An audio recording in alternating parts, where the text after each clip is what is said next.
with the position. The position is you guys told everybody that this was not going to be the case. It was no visa. No visa sounds like zero cost. Yeah. Now, to an American, like to anybody foreigner, especially Black Americans or somebody who lives in America or Britain, no visa means no cost, right? Zero. Yeah. I'm expected to come there to zero. Now you're making me say, okay, I need to go through all these steps, wait 3 days. Even though it's less than what you had before, now you lied.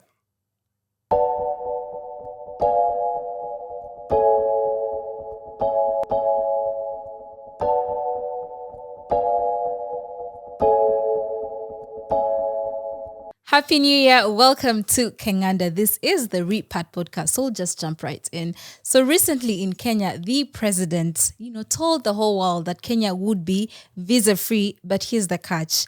Each person will accept a few individuals, and some people from the East African community have to get an ETA. That's an Electronic Travel Authorization. So everyone had thought Kenya would be visa-free, but no. You have to pay something to get in, and then you have to apply 3 days prior, send in the documents that they need, and then wait for the confirmation, and then you can travel. So it's not like last time where you say, oh, you know what? I want to travel to Kenya, and then you can just go to Kenya. So now you just have to pay an Electronic Travel Authorization to get into Kenya, which is not a visa, by the way. That's a visa. But they say it's not a visa. It's a non-visa visa. If you think about it, okay, a visa would cost you maybe ordinarily $50 as opposed to $30. Yeah. So it's still a document that you need to apply for prior to being able to travel Yeah. for a fee. Call it what you want, that's a visa. And it okay, fine. I mean, I'm a member of the East African community. Yeah. So I fit within one of those categories of people who have a Ugandan passport. Therefore, I would be able to secure my ETA, right, for free when it's required. After the 6-month grace period is over, I'll be able to get my ETA for free. But still, it's just an additional pain in the neck to be able to do that. Right. To need to do that. Yeah. I mean, we live in a world where people do business between East African countries frequently. Yeah. Or daily in a lot of people's cases. And you might need to jump on a quick flight on a Monday morning to go for a meeting in Nairobi and come back same day to Kampala, right? But you found out about the meeting midnight on Sunday night. So you're online buying your ticket, getting your flight ready, 6 a.m., you're at Entebbe flying to Nairobi. That happens regularly, every day of the week for Ugandan business people. And for people coming across from Kenya into Uganda. Same way for Rwanda and Tanzania and the rest. So it just seems like in a lot of cases, it's very difficult to understand why people want to make life more difficult than it needs to be. Yeah. I feel like a lot of our people, a lot of our African people, a lot of our, in this case, Kenyans, want to choose to do things the hard way on purpose. Why do you think that is? I really don't know. And it pisses me the hell off. Like even members of my family deliberately decide to do shit the hard way. Like you could go route A, right? And get this done in 3 steps. Right.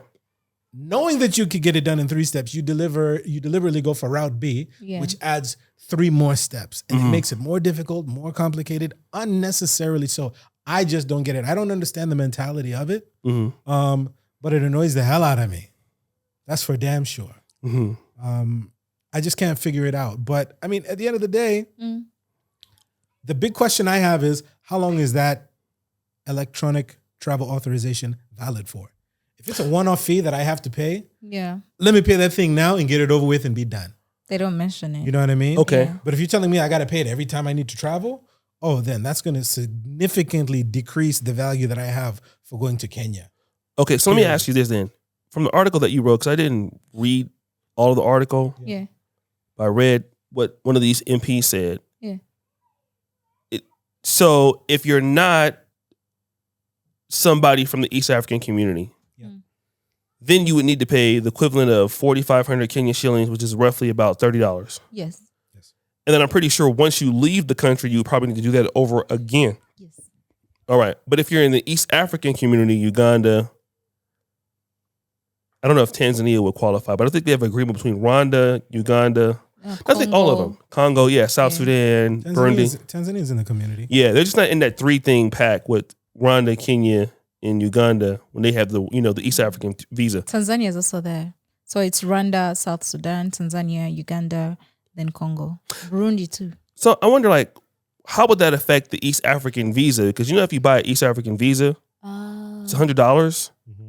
And you should be able to get in freely to the countries of your choice in those 3 countries. Right. But let me just kind of get back to this. The question I have for you guys is, every time you want to go into Kenya and come back, you must do the whole thing again. Even though yours is free versus somebody like me, but I have a work permit. So somebody from the States or anywhere else, 4,500 Kenyan shillings. So you have to do it each time you enter into Kenya.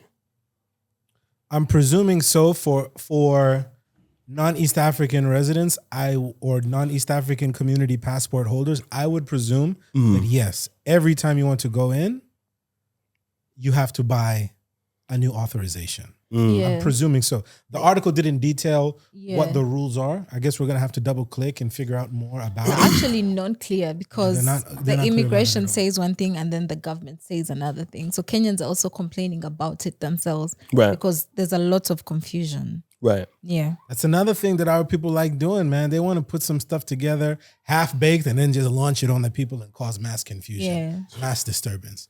Like, bro, can't people just take some time to consider the impact on what it's going to mean for... Oh, each ETA is single entry. So that means you have to keep doing it. Yes. So no, that's garbage. Okay, so for single entry, how long is the entry valid for? Because sometimes, when you go to the airport, they'll be like, how long are you visiting Kenya for? It should be like up to 90 days. Yeah. So they should be able to give you that time period. I don't know if that's going to change. Is that shown there? No, the only thing it said is that each ETA is single entry and you cannot apply for the next ETA until you exit the country, meaning that you cannot travel to Kenya more often than once every 72 hours. So let me just say this. The president, and I want to play a clip of him talking about no visa free. Let's just play that now. It is with great pleasure, as president of this extraordinary country, to make a historic announcement of the decision of the government of Kenya. Beginning January 2024, Kenya will be a visa-free country. It shall no longer be necessary for any person from any corner of the globe to carry the burden of applying for a visa to come to Kenya. To echo the call of the Turkana people to the world, Tobongu Lore, a simple message to humanity, welcome home. So this is what the president was saying after taking over from Uhuru Kenyatta. He wanted to let people, and a lot of us in the diaspora were excited, but then we kind of figured that it was like BS, because then it was anybody could come into Kenya without a visa. And then to come to find out, this is probably even worse than a visa. This is even more convoluted because now it's even affecting people, like you said, that are cross-border trading and things like that. So this is the antithesis of the African Free Trade Agreement, in my opinion, because the African Free Trade Agreement is trying to resolve this to make travel and trade easier in East Africa. That was my praise for East Africa. I'm like, yo, in comparison to what I know about ECOWAS in the South African community, the Southern African community, rather, I don't want the South Africans coming from me. East African community has it right. It's fairly simple. Even the Nairobi airport. Yeah. There's 2 wings. One that's international, Jomo Kenyatta, and then we fly into the other wing that's specifically for who? The East African community. Yeah.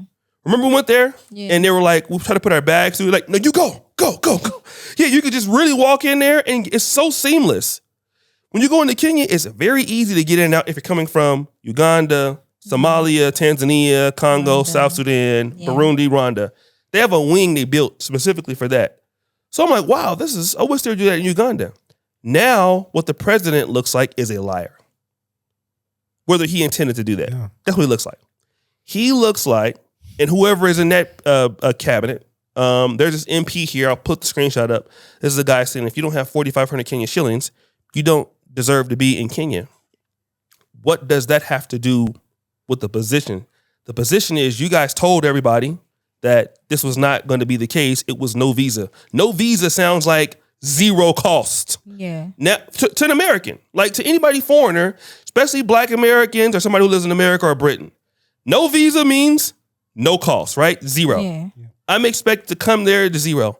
Now you're making me say, okay, I need to go through all these steps, wait 3 days, even though it's less than what you had before. Now you lied. So I can't trust you. Yeah. Now I can't trust you in anything else. Investing into the country, doing anything else. Because what it looks like is that they lied. And again, what you're talking about is very important because it seems like, I don't mean to be mean, it seems like some of these governments are just getting worse. And it's like, it's intentional. What can we do to things up on purpose? Like they have at a team meeting. Listen, we really want to lose this game tonight, right? So how are we going to this up more today? And when you think about it, it's like, okay, so, what are you guys intending on doing? Do you think that anybody will take you serious?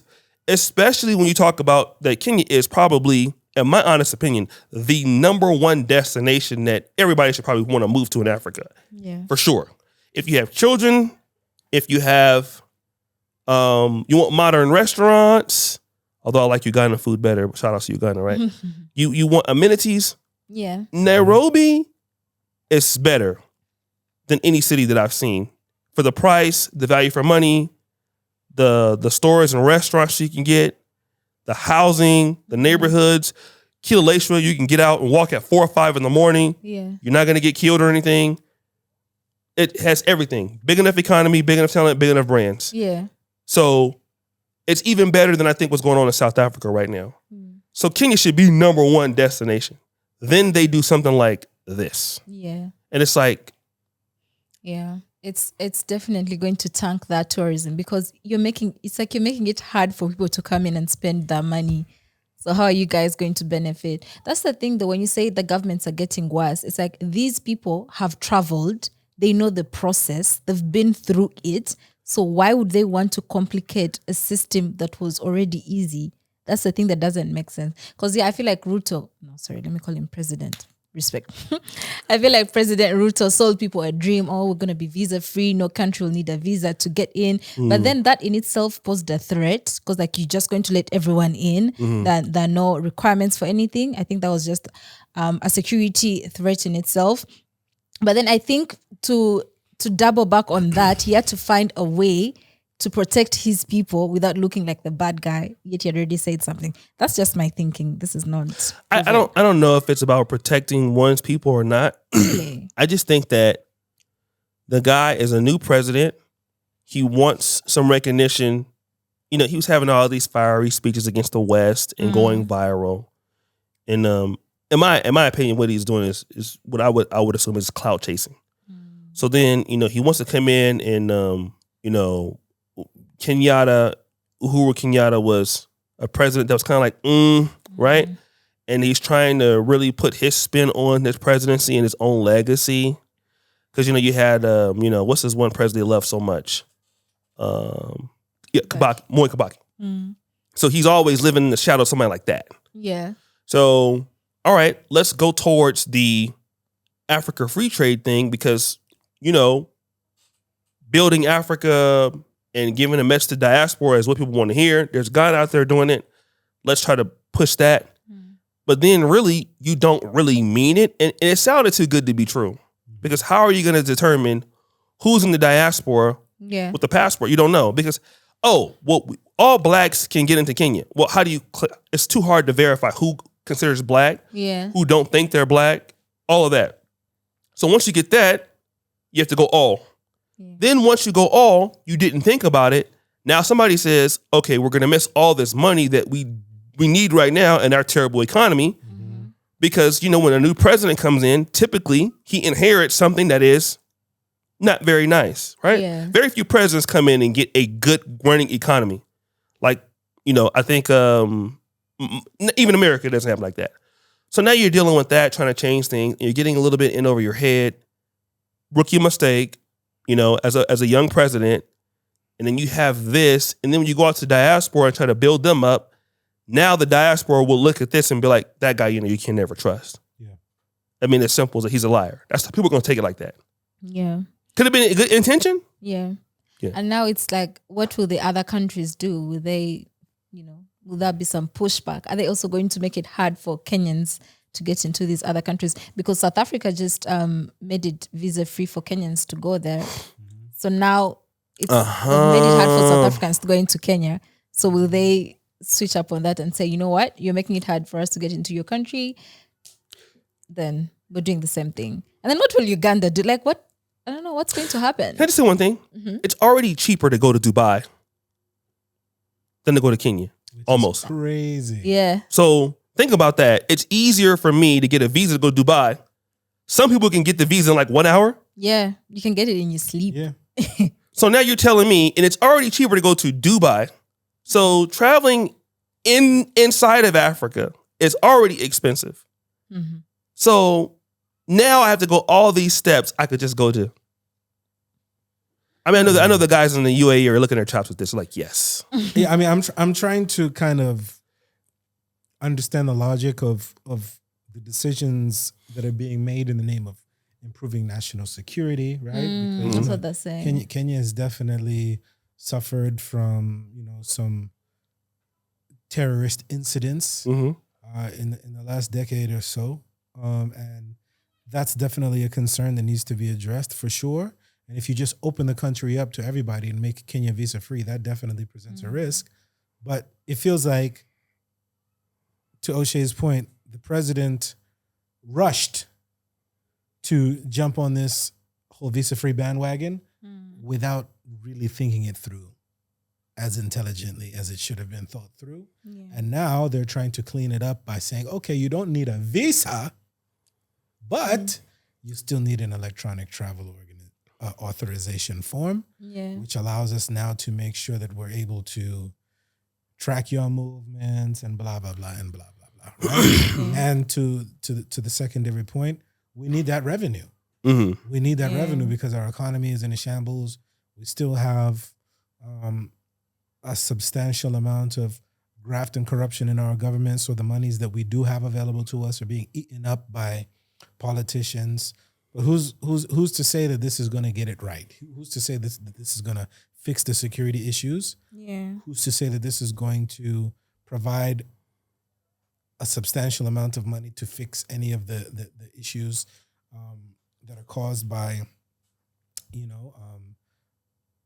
what financial issues that are currently ongoing right now? But I just don't like it, man. I don't like the notion of being told one thing, Right. and then you flip the script and present us with another solution that seems less practical than the one that was already in place that you tried to change. Right. Seems like you're just going 10 steps backward. It literally just doesn't make sense for me. But hey, Nairobi's a nice place to be, so a lot of people are just going to go through the inconvenience. Yeah. Kenya is a nice country to visit in general. Oh, yeah.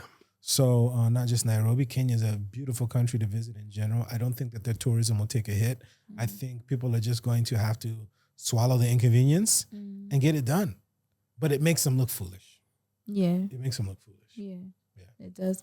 Because apparently some foreigners, because the visa-free thing was promised them in Jan, like it's starting 2024. Yeah. So some people traveled to Kenya thinking it's going to be visa-free, and then they were held there. Like, no, you actually needed to apply for this. And then there was like a whole common. I think the single entry aspect of it is going to also have to be fine-tuned and worked on, particularly for like cross-border trade.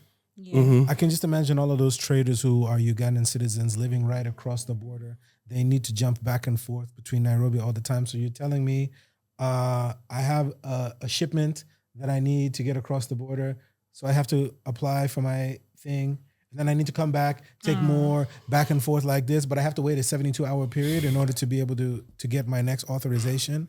I think possibly what may happen in the case of situations like that, particularly for travel by road across the borders, people are going to have to be able to have extended periods of authorization rather than it just being a single entry. Maybe it can be a 6 month, maybe it can be a 3 month, maybe it can be a 1 year, but like multiple entry ETA would make more sense. Yeah, it seems like it's inevitable that the ETA is going to impact us, but I think for people like that who particularly need to cross the border with a greater degree of frequency, they need an option. Yeah. It doesn't seem to be explained in this article. I'm sure over the coming weeks we'll find out a lot more about it. Yeah. But it just gives a bad impression. Right. It gives a bad impression of unseriousness. Yeah.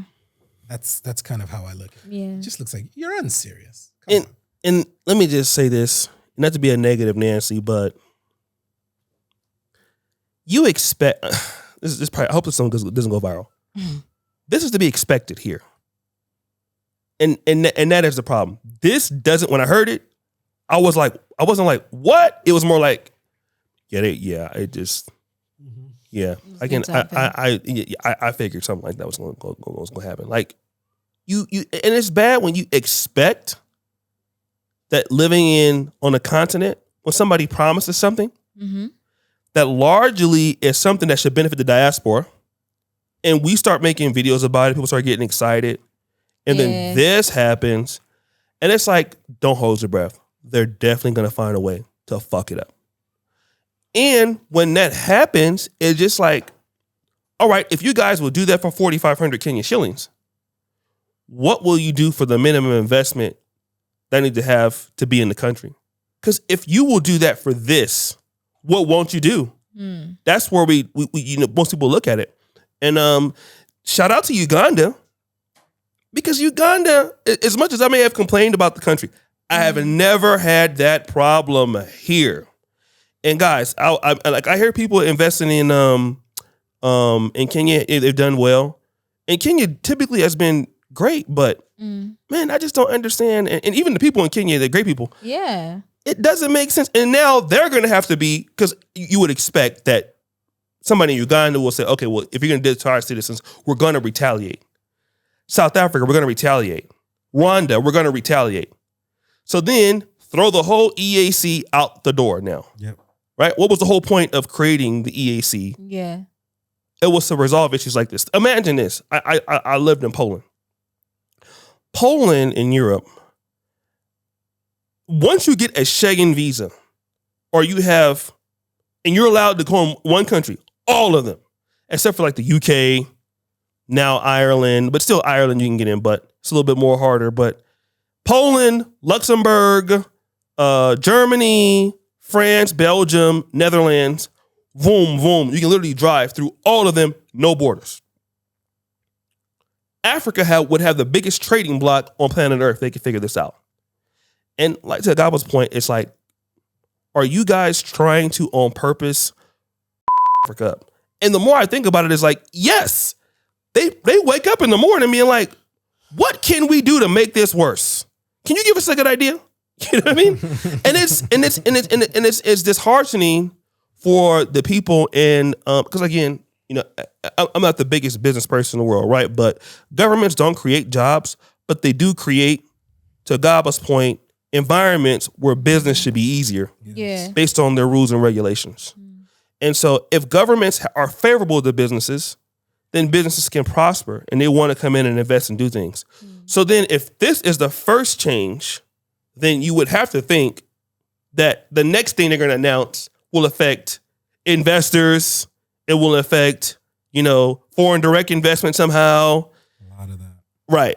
And then, Uganda, for example, has already been removed from AGOA, the American, what is it called? The trading thing with America where they can do that. Yeah. So that's already happened here. So, I don't know how many more blows that the East African community can continue to take based on just, something like they can control this. Something this is controllable. So it's unfortunate, I would say. And I think that the other African countries that are going to be like South Africa, those countries that can compete in terms of what Nairobi can give, hey, it's cheap to get to South Africa too from America. Hopefully somebody's paying attention. Some smart policymaker out there is paying attention and looking at all these mistakes that some of these nations are making and create an environment that is viable for tourism, viable for foreign direct investment, viable for entrepreneurship, for those who want to come in and actually set up and operate and run businesses here or in whichever country you decide to choose. I mean, it's just a lot. It's just a lot. The bureaucracy, the red tape, the systems that are put in place, it's like a lot of it is designed just to slow stuff down, not make forward progress. But I mean, it is what it is. This is the world that we're living in. This is the game that we have to play. So we have to just do our best to navigate and live within it. Unless, you or I are going to run for political office, try and make change. There's not too much that we can do about that. But, like we said, we're just reacting to it. It seems unfortunate that a foolish policy is being put in place. And it's the best way that I can put it. It's just foolish. It's dumb. Yeah. It's dumb. And let me just say this last thing. The private sector, in a way, follows bureaucracy of the government. I've noticed, like in America, easy to do business in the government follows the private sector. So, I've complained about how hard it is to do things in Uganda. Yeah. And I would have to believe that, okay, but because the bureaucracy may be like this in certain aspects of the government, it follows the private sector. So then Kenya, which has, I believe, a little bit more of Uganda economy is relatively free. But their economy it's always been capitalist. It's never been socialist like, Ghana was, Nigeria was.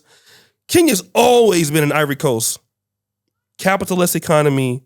However, these difficulties will follow you into the private sector. And what should be getting easier will get worse. And again, Kenya's a steal. Uganda's a steal. Investment opportunity is $100,000 to get into the country as a foreigner. That's better than Nigeria. It's better than South Africa. Hopefully it stays there. We'll see. Yeah, we'll see. We'll see. Any last remarks? What's your no? Don't say that. God forbid, don't say that. But what's your message to Kenyans? I don't know. Like, are you wishing them the best? Something? Gabs, are you wishing them the best? I love my Kenyan brothers and sisters. It's not going to stop me from going.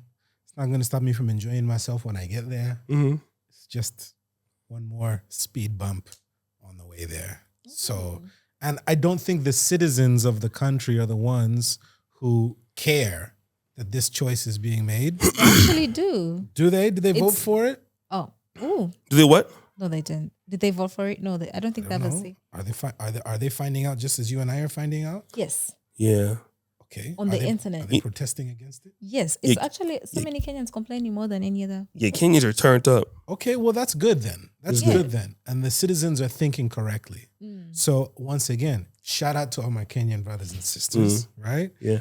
We're all in this fight together. Yeah. And I'll see you when I touch down in Nairobi. I like the attitude. I would just say this.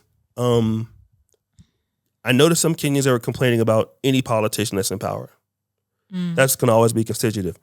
But what I feel like, if they would do this, that makes no sense. What other changes that we don't follow that affect the rest of us? Like this affects the rest of us, Ugandans, Americans, or whatever. So what are the local policies that affect them as a country? Yeah. That they may have wished we had the other guy still as the president. Yeah. So in that way, if somebody is silly enough to do this, I feel bad for them. And I always hear Kenyans saying, it's so tough now. Things are getting worse.